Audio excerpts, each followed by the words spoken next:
कि सोने चांदी के दाम छप्पर फाड़कर बढ़ गए बॉस। 3 लाख के पार तो चांदी है, गोल्ड 1.5 लाख पहुंच रहा है। लेकिन अब वो होने वाला है कि और कीमत बढ़ेगी क्या। पीएम मोदी को छोड़ सबके कैसे तोते उड़ गए। ट्रंप का ऐसा नया कांड, दोस्त ट्रंप को गैंगस्टर क्यों बुला रहे हैं। और पीएम मोदी की मेगा डील की तैयारी शुरू। उधर ट्रंप के टैरिफ ने अमेरिकियों का तेल कैसे निकाल दिया, अब इसका चैप्टर। भाई इस वक्त दुनिया में 2 तूफान आए हुए हैं। एक डोनाल्ड ट्रंप का तूफान है जो किसी के रोके नहीं रुक रहा। दूसरा है सोने चांदी का तूफान जो हर रिकॉर्ड तोड़ता चला जा रहा है। भाई इन दोनों का आपस में क्या कनेक्शन है, ये हम आपको बताएंगे। आपको ये भी बताएंगे कि कैसे चांदी ने तो गजब ही कर रखा है। चांदी की कीमत ऐसे भाग रही है बॉस कि सोना पूछ रहा है कि बगल से कौन गया गनगनाता हुआ जी, चांदी की कीमत थी क्या। लोग हैरान हैं। चांदी ने सारे रिकॉर्ड ध्वस्त कर दिए। भाई कोई सोच नहीं सकता था कि चांदी 3 लाख के पार चली जाएगी। पहली बार चांदी 3 लाख रुपए प्रति किलो के पार चली गई है। आज चांदी का रेट 3,22,000 रुपए प्रति किलो चला गया। और ये तो कुछ भी नहीं है। लोग अब बात कर रहे हैं कि अगर चांदी में ऐसी ही तूफानी तेजी रही तो फिर इसकी कीमत कहां जाएगी। आज हम आपको इसके बारे में भी बताएंगे। ये भी बताएंगे कि कैसे चांदी मालामाल करती चली जा रही है। यहां लोग पैसा डबल करने की बात करते हैं, लेकिन चांदी ने तो पैसा डबल नहीं ट्रिपल करके दे दिया है। चांदी में जिसने 1 लाख रुपया लगाया उसका पैसा कितने महीने में 3 गुना हो चुका है और अब कितने महीने में 4 गुना हो जाएगा, इसके बारे में भी आपको बताऊं। यह भी बताऊंगा कि चांदी में आए तूफान के साथ साथ गोल्ड का क्या हाल है, सोने की कीमतों में क्या गजब हो रहा है और उधर जो मार्केट में पैसा लगा रहे हैं उनके साथ क्या हो गया। सोने चांदी में फिर से यह गजब तेजी, डोनाल्ड ट्रंप के साथ इसका क्या कनेक्शन है। ट्रंप का नया कांड कौन सा है कि उसको दुनिया भर के लोग गैंगस्टर बुला रहे हैं। कैसे अपने लोगों को धमका दिया है ट्रंप ने, मोदी को हिला नहीं पा रहे। और कैसे मोदी अब एक बहुत बड़ी मेगा डील की तैयारी कर रहे हैं जो अमेरिकियों की और हालत खराब करेगा। सोने चांदी की कीमतों ने तो आग लगा रखी है बॉस। जो किसी ने सोचा नहीं था वो हो रहा है। सोने चांदी के दाम ऑल टाइम हाई को भी पीछे छोड़ चुके हैं। आप देखिए कि 1 किलो चांदी की कीमत 3,22,000 पहुंच गई है। 10 ग्राम सोने की कीमत 1,50,000 पहुंच गई है। इसमें भी चांदी ने कैसे मालामाल कर दिया, आप उसको देखिए कि आपको यकीन नहीं होगा। पहले लोग कहते थे कि अरे सोना महंगा है, काम करो चांदी का सामान दे दो। अरे भैया आज चांदी के लिए लोग जो है ना वो सोच रहे हैं कि चांदी को छुएं कि नहीं। चांदी की कीमत आप देखिए किस तरीके से रॉकेट बनी हुई है। चांदी की कीमत अक्टूबर 2024 उस वक्त चांदी की कीमत थी 1 लाख रुपए, मात्र 1 लाख रुपए। और दिसंबर 2025 आते आते चांदी की कीमत जो है वो बढ़कर हो चुकी थी 2 लाख रुपए। मतलब ऑलमोस्ट 1 साल कुछ महीना में 1 लाख का जंप हुआ, मतलब डबल हुआ। लेकिन भाई साहब इसके बाद तो तूफान आ गया।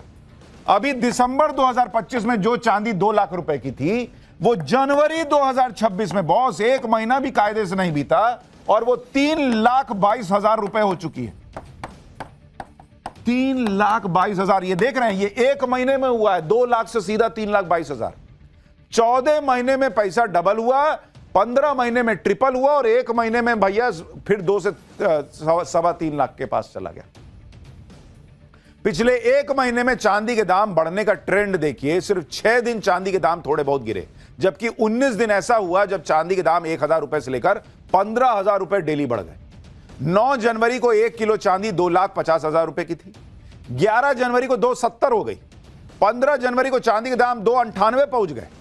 17 जनवरी को पहली बार चांदी 3 लाख के पार पहुंची और आज 1 किलो चांदी 3,22,000 रुपए की बिक रही है। मतलब आदमी ऐसे निकालता है चांदी बेचने के लिए, अब फिर एक बार सोचता है कि घर में पूछें, अब पूछ के फोन रखता है तो पता चलता है कीमत बढ़ गई। ऐसा वाला हाल हो रखा है। चांदी में इतनी तूफानी तेजी है, सोना कम है। सोने के दाम भी अपने भनाभन भाग रहे हैं भाई। दिसंबर 2025 में सोना 1,34,000 रुपए का था। जनवरी 2026 में सोना 1,50,000 हो गया है। 1 महीने में दाम करीब 16,000 रुपए बढ़ गए। सोने और चांदी के दाम कहां जाकर रुकेंगे, चांदी में इतनी जबरदस्त तेजी क्यों है, इसके बारे में आगे बताऊंगा। लेकिन आप यह भी देखिए कि एक तरफ सोने चांदी के रेट ने तहलका मचाया हुआ है, उधर शेयर मार्केट में बवंडर आया हुआ है। आज ही शेयर मार्केट में जबरदस्त गिरावट हुई। आज सेंसेक्स 1,065 पॉइंट गिर गया। सेंसेक्स 82,180 पॉइंट पर बंद हुआ है। निफ्टी 50 में भी 353 अंक की गिरावट हुई। निफ्टी आज 25,232 अंक पर बंद हुआ। इस गिरावट से निवेशकों के एक दिन में करीब 9 लाख करोड़ रुपए डूब गए। यानी लोगों के पैसे शेयर मार्केट में डूब गए और ऊपर से जो रिटर्न सोना चांदी दे रहा है वो मार्केट नहीं दे पा रहा। चांदी की कीमतों में अचानक क्यों इतनी बढ़ोतरी हो रही है, पहले उसको समझिए। पहली वजह है चांदी की डिमांड। दुनिया भर में चांदी से सिर्फ ज्वेलरी ही नहीं बनाई जाती है, बल्कि चांदी का इस्तेमाल बड़े पैमाने पर इलेक्ट्रॉनिक्स उद्योग में भी होता है। Smartphone, laptop, TV, camera, microchip, printed circuit, semiconductor में भी इसका इस्तेमाल होता है। चांदी का इस्तेमाल सोलर पैनल बनाने में भी होता है। सोलर पैनल के फोटोवोल्टिक सेल्स में सिल्वर पेस्ट का उपयोग होता है, जो सूर्य की रोशनी को बिजली में बदलने की दक्षता को बढ़ाता है। इसके अलावा इलेक्ट्रिक व्हीकल और ऑटोमोबाइल में भी चांदी का इस्तेमाल होता है। Wiring, sensor, battery charging system, autonomous driving chips बनाने में इसका इस्तेमाल होता है। चांदी में एंटी बैक्टीरियल प्रॉपर्टी होती है, इसलिए इसका इस्तेमाल मेडिकल उपकरणों में भी होता है। चांदी का इस्तेमाल वाउंड ड्रेसिंग, पानी को शुद्ध करने वाले फिल्टर, अस्पतालों के उपकरणों की कोटिंग, फोटोग्राफी और एक्सरे फिल्मों में भी हो रहा है। चांदी की हाई डिमांड को देखते हुए ही दुनिया भर के देश चांदी खरीदने लग गए और चांदी खरीदने में भारत भी पीछे नहीं है। Global capital markets experts the Kobeissi letter के मुताबिक भारत ने पिछले 4 महीने में करीब 36,000 करोड़ रुपए का चांदी इंपोर्ट किया है। यह 2024 के चौथे क्वार्टर की तुलना में करीब 400% ज्यादा है। कई एक्सपर्ट कह रहे हैं कि चांदी 3 लाख के पार तो हो ही चुका है। भाई ये 4 लाख भी चला जाए तो हैरानी नहीं होनी चाहिए, क्योंकि दुनिया में ट्रंप ने उथल पुथल मचा के रखी है और ट्रंप किसी की सुनने को तैयार नहीं। वेनेजुएला के बाद ट्रंप को ग्रीनलैंड चाहिए, उन्हें ईरान पर भी अटैक करना है, उन्हें कनाडा को भी कब्जे में ले लेना है। ट्रंप यूरोप से भिड़े हैं, ईरान से भिड़े हैं, कनाडा से भिड़े हुए हैं। आज ट्रंप ने अपने सोशल मीडिया प्लेटफॉर्म पर ग्रीनलैंड के कब्जे का पोस्टर डाल दिया, जिसमें ट्रंप अमेरिकी झंडा लेकर ग्रीनलैंड की धरती पर खड़े दिखाए गए। ट्रंप के सामने एक बोर्ड लगा है जिस पर लिखा है 2026 से ग्रीनलैंड अमेरिका का इलाका। बताइए, ये प्रेसिडेंट वहां का ऐसा फोटो डाल रहा है। इसके अलावा ट्रंप की एक और फोटो वायरल हो रही है जिसमें वो ऑफिस में बैठे हैं और वहां पर नक्शा बना हुआ है जिसमें कनाडा, ग्रीनलैंड और वेनेजुएला को अमेरिका का हिस्सा दिखा दिया गया। कनाडा वाले अलग भड़के हुए हैं कि क्या ये यार, ये सब लपेट लेगा क्या। ट्रंप कह रहे हैं कि ग्रीनलैंड लेकर रहूंगा, उधर ग्रीनलैंड वाले कह रहे हैं कि ग्रीनलैंड बिकाऊ नहीं है, कैसे ले लोगे। यूरोप के देश विरोध में खड़े हो गए। यूके, फिनलैंड और नॉर्वे ने प्रतीकात्मक तौर पर ग्रीनलैंड में अपनी सेना के जवान भेज दिए। डेनमार्क के पीएम ने कह दिया कि ग्रीनलैंड की पहचान और आजादी से समझौता नहीं होगा। फ्रांस ने कह दिया कि कोई धमकी काम नहीं आएगी, न ग्रीनलैंड को लेकर न कहीं और को लेकर। यानी ट्रंप के नेटो वाले देश अब अपने दोस्त के खिलाफ खड़े, क्योंकि दोस्त हरकतें ऐसी कर रहा है। ग्रीनलैंड पर कब्जे के लिए ट्रंप टैरिफ की धमकी दे रहे हैं, लेकिन अब यूरोप के देश ट्रंप के टैरिफ पर बोलने लगे। ब्रिटेन के पीएम स्टारमर ने कहा कि अमेरिका गलत कर रहा है। ब्रिटेन के सांसद कह रहे हैं कि ट्रंप इंटरनेशनल गैंगस्टर की तरह काम कर रहे हैं। ये वर्ड यूज किए हैं भाई कि इंटरनेशनल गैंगस्टर की तरह ये आदमी व्यवहार कर रहा है। यूरोपीय यूनियन के देश कह रहे हैं कि ग्रीनलैंड को ब्लैकमेल नहीं होने देंगे। यूरोपीय यूनियन ने तो ट्रंप पर 11 लाख करोड़ रुपए का काउंटर टैरिफ लगाने की प्लानिंग कर ली।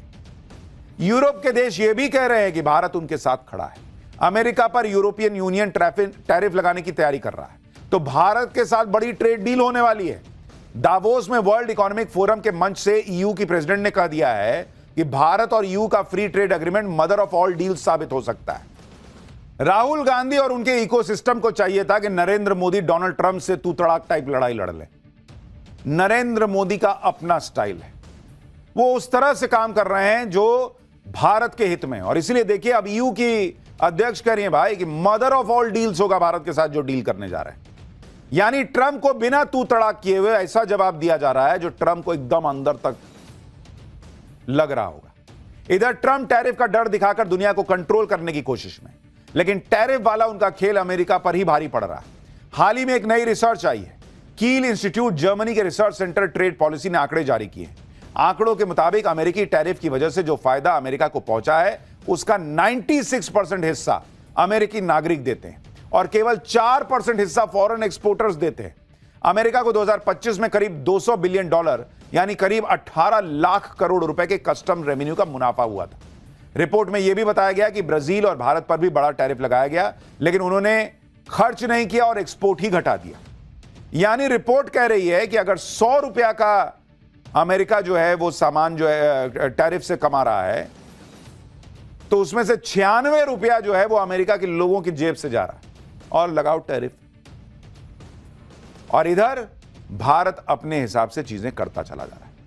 और इसीलिए नरेंद्र मोदी सिर्फ दुनिया भर के एक बड़े वर्ग के निशाने पर हैं ऐसा नहीं है, वो अपने यहां भी कई लोगों के निशाने पर हैं। पाठशाला में अगली क्लास आप देखिए भाई, ओवैसी मुस्लिम वोट लपेट ले रहे हैं, मोदी के साथ हिंदू भर भर के आ रहा है। बेचैन इंडी ने मोदी के खिलाफ अब कौन सा हथियार निकाल लिया है?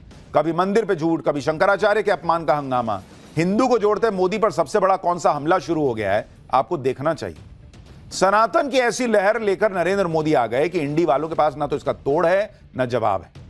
बिहार से लेकर महाराष्ट्र तक बिल्कुल क्लियर है कि हिंदू एक होकर वोट कर रहा है, बंटने को तैयार नहीं है, टूटने को तैयार नहीं। ऐसे में इंडी वाले बेचैन हैं कि करें तो करें क्या, क्योंकि जो मुस्लिम वोट एक मुश्त पड़ता था वो भी नहीं पड़ रहा, वो वैसे ही ले जा रहे हैं। हिंदू वोट जो बट के पड़ता था वो मोदी के नाम पे एक मुश्त पड़ने लग गया। तो भाई ऐसे में तो इंडी वालों के हाथ में कुछ नहीं बचेगा, ठन ठन गोपाल हो जाएगा। ऐसे में इंडी वालों ने मोदी के खिलाफ नया हथियार निकाल लिया, और यह हथियार है हिंदुओं को जोड़ते नरेंद्र मोदी के खिलाफ सनातन को ही टूल बनाओ, हिंदू को तोड़ो। हिंदू जुड़ना इनके लिए सबसे बड़ी समस्या है भाई। और इसलिए आप देखिए, कभी मणिकर्णिका घाट के विकास और निर्माण कार्य के विरोध में फर्जी खबरें फैला रहे हैं झूठे कि मंदिर तोड़ दिए मोदी, मंदिर तोड़ दिए मोदी। मूर्तियों को नष्ट करने का आरोप लगा रहे हैं। खुद कभी कितने मंदिर इन्होंने बनाए बॉस? भगवान राम को बता दिए काल्पनिक पात्र, राम भक्तों पे गोली चलवा दिए वाले लोग। आज उनको बड़ी चिंता हो रही है कि बाप रे शंकराचार्य के साथ क्या हो गया। कभी शंकराचार्य अभी मुक्तेश्वरानंद के नाम पे पॉलिटिक्स कर रहे हैं, शंकराचार्य के बहाने मोदी योगी सरकार को घेर रहे हैं, हिंदुओं को बांटने और भड़काने की कोशिश कर रहे हैं। इसके अलावा जो सनातन और हिंदू एकता की बात करते हैं उन पर भी इंडी गठबंधन वाले हमला कर रहे हैं। बाबा बागेश्वर के पीछे हाथ धो के पड़ गए। यह सब कैसे हो रहा है? कैसे झूठ और दुष्प्रचार से सनातन को ही मोदी के खिलाफ हथियार बनाया जा रहा है? और एक पूरी स्ट्रैटेजी जैसी चीज दिखती है आपको कि नहीं? खुद ये चैप्टर देख के बताइएगा। देखिए, पहले एक झलक देखिए।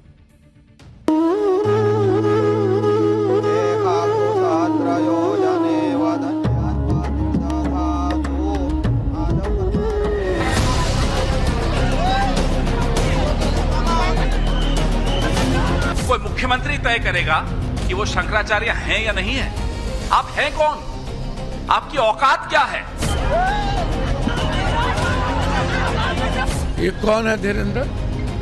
अब चोरों चक्का को कथावाचक बना रहे हो। लकड़ी माफिया से लेकर के कफन माफिया तक जो इस धंधे में है,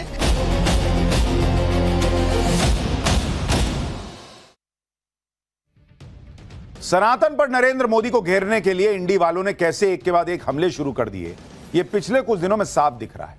चाहे बात शंकराचार्य के विवाद की हो, चाहे वाराणसी के मणिकर्णिका घाट के रेनोवेशन की हो, इंडी गठबंधन कह रहा है कि मोदी सरकार मणिकर्णिका घाट तोड़ रही, वाराणसी की विरासत और सभ्यता को खत्म कर रही, मंदिर और मूर्तियां तोड़ी जा रही हैं, टूटी हुई मूर्तियों और मंदिरों की तस्वीरें शेयर की जा रही हैं। और इसका असर यह हुआ कि वाराणसी में लोगों ने प्रोटेस्ट भी कर दिए। लेकिन जो तस्वीरें शेयर करके इस तरह के आरोप लगाए जा रहे हैं उसमें कई तो फेक साबित हुए कि भाई मंदिर टूटा ही नहीं है। एआई की मदद से झूठे तस्वीर बना के हिंदुओं को भड़का रहे हैं। कल ही हमने आपको बता दिया था कि जिस मंदिर के टूटने की बात की जा रही है वो सही सलामत है, फोटो में देख लीजिए।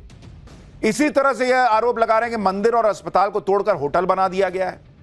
ये तस्वीरें वायरल की जा रही हैं, जबकि यह सच्चाई से कोसों दूर की बात है। दरअसल वाराणसी के राम घाट पर मेहता अस्पताल था जो 2019 तक पूरी तरह से बंद हो चुका था। उसके बाद अस्पताल की जगह पर एक शानदार होटल बना।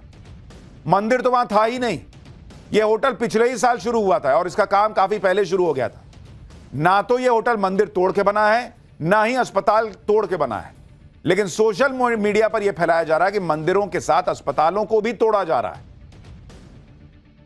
देखिए बॉस, यह बात सही है कि मणिकर्णिका घाट पर निर्माण काम तो चल रहा है, लेकिन जो भी विकास कार्य हो रहा है वो जलासेन घाट पर हो रहा है जहां पर चिताएं जलाई जाती। लेकिन राजनीति ऐसी हो रही है जैसे पूरा मणिकर्णिका घाट तोड़ दिया गया हो, सारे मंदिर मूर्तियां नष्ट कर दी गई। अब बवाल काट कौन रहे हैं? जिन्होंने बनारस में कितने मंदिर बनवाए, उन मंदिरों के बारे में कभी सोचा क्या? जिन्होंने काशी विश्वनाथ कॉरिडोर बनाने के बारे में कभी सोचा क्या?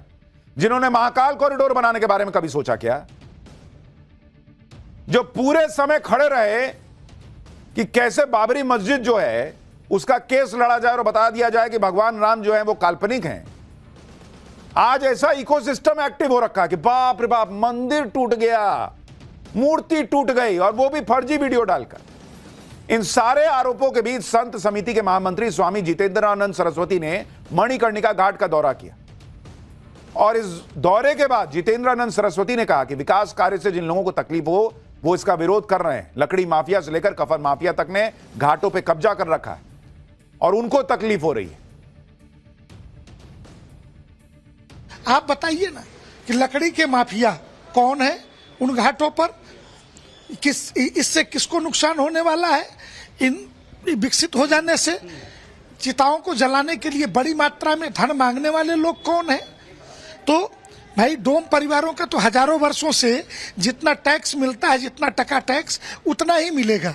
परंतु ये लकड़ी माफिया से लेकर के कफन माफिया तक जो इस धंधे में है, ये इनका उद्योग प्रभावित हो रहा था। तो स्वाभाविक है कि उनके पीछे कोई न कोई राजनीतिक ताकत लगेगी और वो इसका विरोध करेंगे। मणिकर्णिका घाट को लेकर राजनीति अभी भी जारी है। पूरी कोशिश है कि किसी तरह से हिंदुओं के अंदर यह भ्रम पैदा कर दो कि मोदी हिंदू विरोधी काम कर रहे हैं।